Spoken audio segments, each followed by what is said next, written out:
everyone and welcome to another episode of Traction Off Media. Today I'm joined by Chris in his facelift Scirocco R.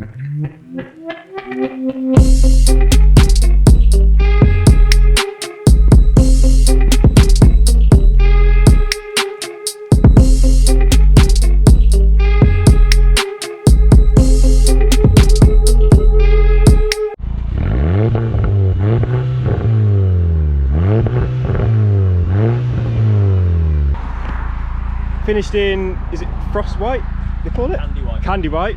Yeah. And the car has got a res delete and that's it. It's got the 19-inch, I don't know the name of these wheels. Cadiz, that was it, yeah. 19-inch Cadiz wheels, which only come on the Scirocco R. You can't get them on any other Volkswagen in the range. And they're quite concave, aren't they? They've got quite a bit of offset to them, as you can see there. If you look down the side of the car, it is quite a fat. It's a fat boy, isn't it? It's got a fat ass. I want spaces, so like I say, on fill it out just a bit more. Fill it out just like a little bit more. It looked amazing. But it is a really gorgeous looking car. I mean, personally, it is the best looking Volkswagen in the range. So just have a quick look at the interior. So inside, pretty standard Volkswagen stuff. So with it being the R, you get your blue clocks. I don't know if you can see that because the sun's in the camera, but you get the blue clocks. And in this particular one, you've got a boost gauge, a lap timer, and your oil temperature. I think that's a really nice little, it's only a gimmick, but it is a really nice touch. It makes you feel like you're in a proper sports car. This car is the DSG variant, so it's the dual clutch 6-speed transmission. And you've got these nice leather seats in the front. It is only 4-seater, so you still have some, you know, like a sort of bucket seat in the rear, and I think that's a really nice touch to only have 4 seats. You've got all your media on there, so your sat nav and your radio, digital radio, etc, etc, and your phone, everything comes up on there. Your multimedia system in the middle as well, which tells you like your driving data, etc, etc. Light controls are auto lights by Xenon, I think they are, and these could be LED, don't quote me. And then down here, as you can see, you've got a sport suspension button, so you've got sport, comfort and normal, and that's like a mag ride sort of experience, so it stiffens up the shocks and the steering and everything. It does feel really great. So coming back out the car again, just going round to the back. So with the Scirocco R's you get these 2 oval tips on the back, and I think that, you know, that back end. So on the facelift you get the newer lights, they're a bit sharper than the old ones, and you get these vents here. The vents are fake, but if you were buying like a Lamborghini and you had fake vents, then you'd be a bit more pissed. But you know, I think that looks spot on for this car.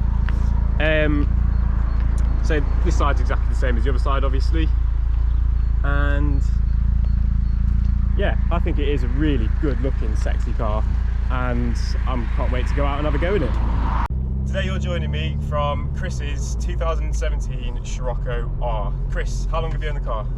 Just a couple of weeks now. Couple of weeks, and have you done anything to it yet? Res delete, and that's it. So bought the car, res delete straight away. I love that. So couple of weeks then, what do you think of it? I love it. You love it? Yeah. What made you buy it? I wanted something quicker than my 208 GTI that I used to have. Yeah. Wanted something nice and easy just to get along with, but also not a Golf R. Yeah. So I bought a Scirocco R. Fair enough. It's like you said to me on Messenger, isn't it? There's quite a lot of Golf Rs about, so you don't really see much of these. No.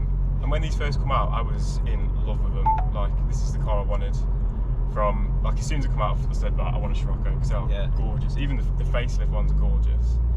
And yeah, so now I'm in one and I'm really happy. There's quite a few like normal Sciroccos around. Yeah, there's a lot of normal Scirocco, but even they're gorgeous. No, they are. No, they are. But the R's, I think, there's a website you can use that sort of, you can pop in like cars and that, and it'll show you how many registered on the road. Oh yeah. I think last time I checked on these, there's 800 Scirocco Rs on the UK roads. So really, that's not a lot, is it? No. Because they hold the value, these do, don't they? Yeah, they do. I was looking on I looked on the internet when we agreed to do the video about them, just to get a bit of background on them. Yeah. And there's not much about them on YouTube or anything like that. No, and literally, that's part of the reason that I was like, yeah, I'll definitely do this video. There's generally not many videos on anywhere really about quite comfy down this road, to be fair, considering it's like driving on the moon. Yeah. To be fair, put it into sport and it will get uncomfy. Obviously got the adaptive chassis. Yeah, that's one of the things. So this comes, everything, so like leather interior, heated seats, DCC, that's all standard on Scirocco's, which is a bit different than the Golfs because then you've got to pay for everything else. Yeah. Yeah. This is like the sexy car that the Scirocco built. Yeah. Scirocco, the Volkswagen Yeah, built. I love the Golf Rs. I think they're an amazing bit of kit. Oh no, 100%. But what I don't like about them is they're a bit discreet. It's a bit like the M140s and the M135s. Yeah. They're very discreet. Like, Yeah, they are. Whereas with this, you can tell it's an R over the, its lower models. Yeah. Whereas with the Golf R, the only thing that really gives it away is the 4 exhausts and the front vents. Yeah, I think if you know what you're looking for, you can pick one up. But Yeah, definitely. Yeah. If you know what you're looking for, you can pick one up. But if you were to pull up somewhere, if you buy a car, you're proud of your car. If you was to pull up at like that's the thing, yeah, you want it to be different. posh wedding, something like that, you come in Golf. But in this, it's sexy anyway. It doesn't matter if it it's does the just one. get some looks just when I'm driving around town. It doesn't matter if it's the 1.4 variant. It's still No, sexy. totally.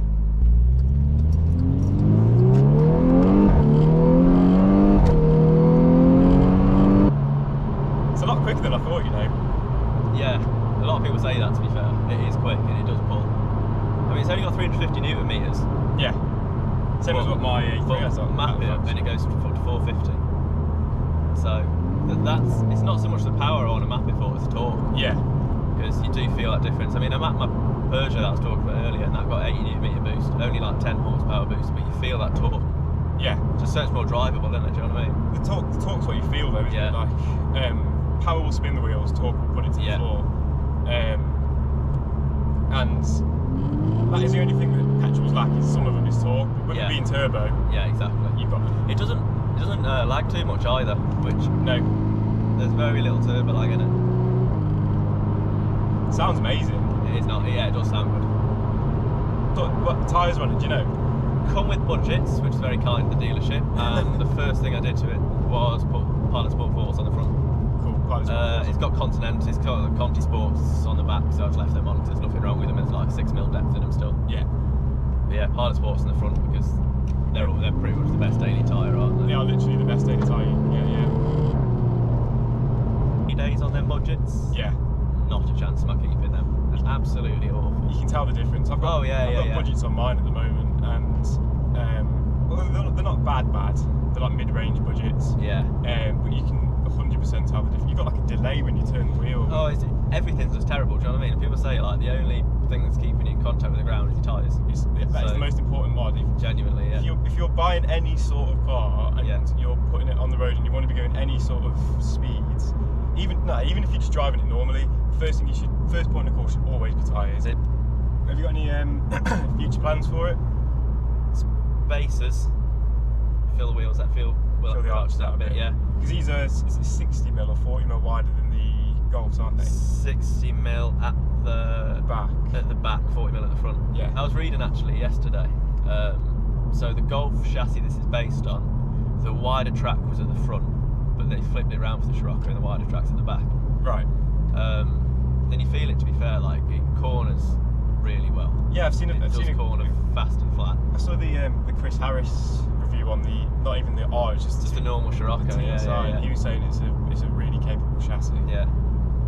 I mean, people compare it to the Golf R and stuff, but it's not even based on MQB platform. It's the one prior to that. Yeah. It's pretty an old platform, to be honest. It really is. Is it the Mark 5 or Mark 6? Mark 5, yeah. But the Mark 5 GTIs, which is what it's based on, is a wicked car. I've never driven one. Have you not? No. I've driven a couple. One of my friends used to have one. It was completely bog standard apart from it had an intake on it. Yeah. So you just got the little flutters. But other than that, it was, for a completely standard car, and it wasn't on the best tyres. It was wicked, man. It was a proper little hoot. I think they kind of let themselves down with the Mark 6. Volkswagen did. No offence to any Mark 6 owners. But I think they've really redeemed themselves in the Mark 7 GTI. I think the Mark 6 looks fat. Do you know what I mean? Yeah, it looks a bit. I've never driven one, like I say, I've never been in one. The worst I've been in a Mark 7. I've been in a Mark 7 GTI a couple of times. I even like the GTDs in the Mark 7. I love the GTD. I love the look of the GTD. It looks fab. it's basically a Golf R like looking sort It of really, car. yeah, I say that a lot. But you get the. I sometimes think that the GTD looks better than the R. Yeah. Just from the front, just look for it like for half a Especially second. the Mark 7.5. It's a Yeah. really good looking car. Entering average speed check zone. Top. Drone from a res delete. Does it get bad, the drone? It doesn't actually, no. Like it does that little like transient little phase, just like Yeah. there. But I mean, I cruise this 7 times and never get anything that's annoying. That's alright. Which was the one thing that was holding me back from getting it done. Yeah. That's I the thought, thing. yeah, well, fuck it. I got the res. If I hate it, I'll just Put it back get on. some welding straight back on. Do you know what I mean? Fuck, you know. I'd love to straight pipe this, but it's probably. You piss all your neighbours. Yeah, I was going to say a bit obnoxious, isn't it? No, but what I'd genuinely like to do is lowering springs for this, 35mm or something. Yeah. Spacers, stage 1 map, Just sort and a of. couple of cosmetic bits and pieces. But Okay, so we just quickly swapped over, so it's my turn now, basically. Okay.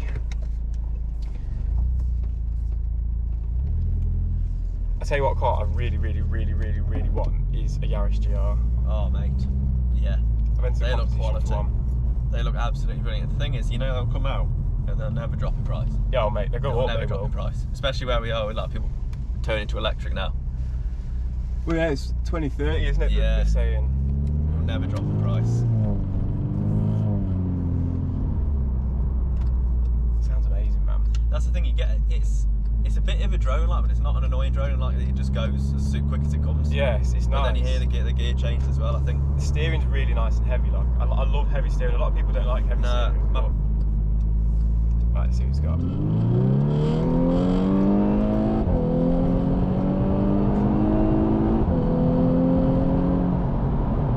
I love that sound, man. That is it's amazing. addictive, isn't it? What I love about the DSG boxes, and I'll say about any DSG box I drive, is it's so linear. Yeah, it is. Like yeah. in a petrol, in a manual, when you go to change gear, you do this, and you Yeah. it slows you down and speeds you back up, and it slows you down and speeds you back up. If you want to race it. Yeah.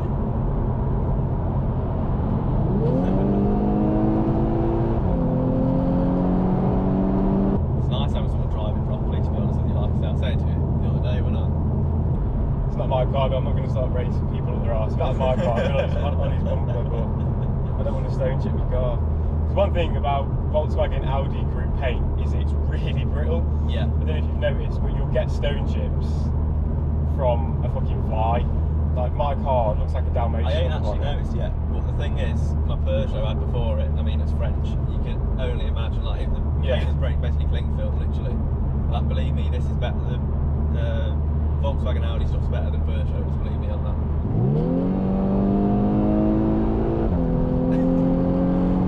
That kickdown's amazing.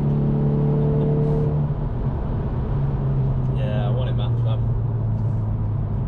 That wasn't even on the paddles then, that was just on the, because it's still a normal drive. Yeah, yeah. Isn't it? Yeah, I'd never put it in sport. Say never, I mean very rarely put it in sport. I mean it's just holds gears too long, I'd rather put it in manual. Yeah. So if you knock it across, it goes straight to manual then. Yeah. It's not it's the, well, what's it called? The DQ250, this box. It's like the older one. Yeah. So the torque limit's only like 450 Newton meters. Whereas I think the new DSG, the torque limit's like fucking Stupid. 600 or something stupid like that. You can get the Golf R's to like 800 brake. That's what that, yeah. That's the limiting factor on this, I think, is the gearbox. It's an easy car to live with. It is. And to put it into sport, it does the DCC into sport, it just changes. It is a really nice car to Yeah. drive. I do feel like you go in slower than you are. Yeah. So we're doing 60 now, and I feel like I should be going a bit quicker. Yeah. But I've got myself like literally I've been going like 85, 90, not realising. yeah, I mean I don't know, a lot of cars you can do that in, but I think it's all down to like how comfy it is and Yeah. the sound deadening as well. yeah. Because if you're in an older car and you're going faster, all you can hear is like Yeah. from outside. Whereas in this, all you really get is a little bit of tyre noise. PS4's are noisy tyres Yeah, anyway. yeah, they are.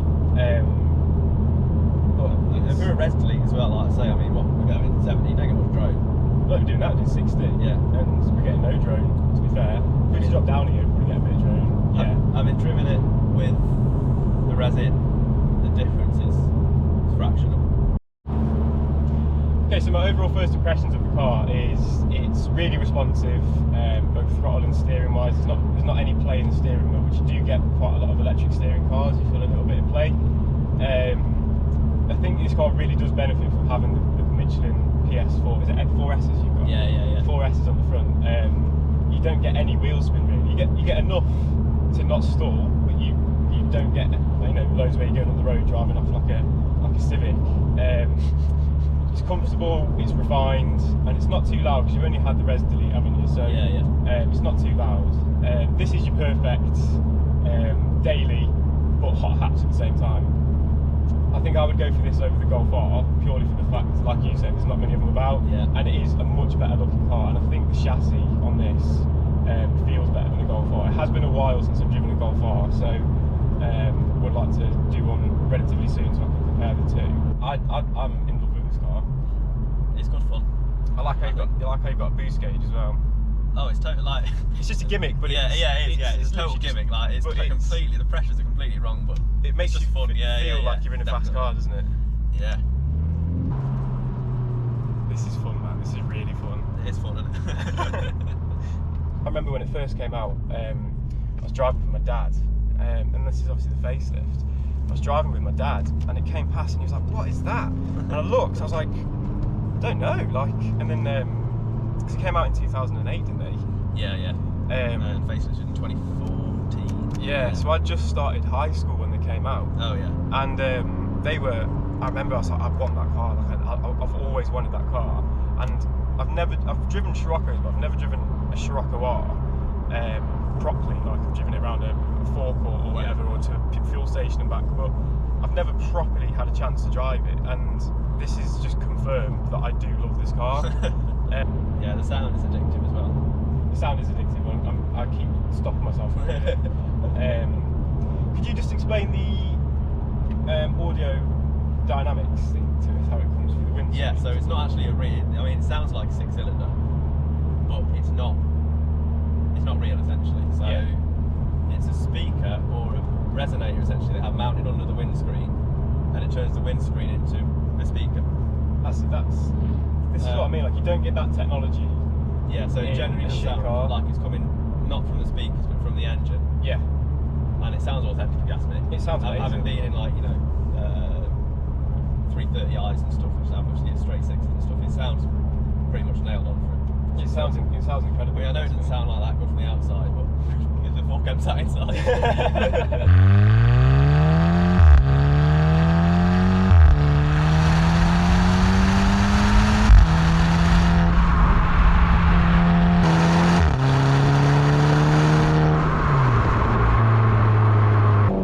I am blown away by this. I'm not lying to you. I'm blown. No. That's insane. Yeah, I don't have a day. And I'm not even exaggerating this either. This is literally like my genuine perception. I've never driven one of these before, and I'm blown away by it. It's amazing. Yeah, they're fun. And I don't know why more people don't have them. I honestly don't know why more people don't have them. I mean, people went for the Golfs because they had the 4-wheel drive and that. Which, let's be honest, when it was snowing, it's like handy to have. Yeah, it's handy, and they're faster off the mark. Like an arse, and they can drive in the snow. Yeah, they're literally just. The Golf R's are faster off the mark. I'm not going to slag the Golf R's off because they are brilliant bit of kit. I'd have this over the Golf purely for the fact it's better looking. Not that the Golf is an ugly car, the GTR that is, and it's a very capable car, but this is so much sexier. Yeah. And to me, I still want to look good when I'm driving a car. Yeah. I mean, I wanted something a bit different as well. I mean, I know the Golf R's fab because I've been in one, and like. They can scare you. You know what I mean? They can scare brilliant you. Cars. Okay, so my overall general consensus of this car is that it's an absolute tool to drive. It's really good fun. The sound, you can't really beat the sound, I don't think. I feel like hatchback sort of. To say that the RS3 is my favourite sound hatchback. No, yeah, I will say that RS3, especially the one you had, was. But second to the RS3, it is the 2-litre TSI engines. I love the sound of them. I think they just sound very, very race car. See what I mean? Like that wasn't even anywhere near full throttle. That was like 25% throttle.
it.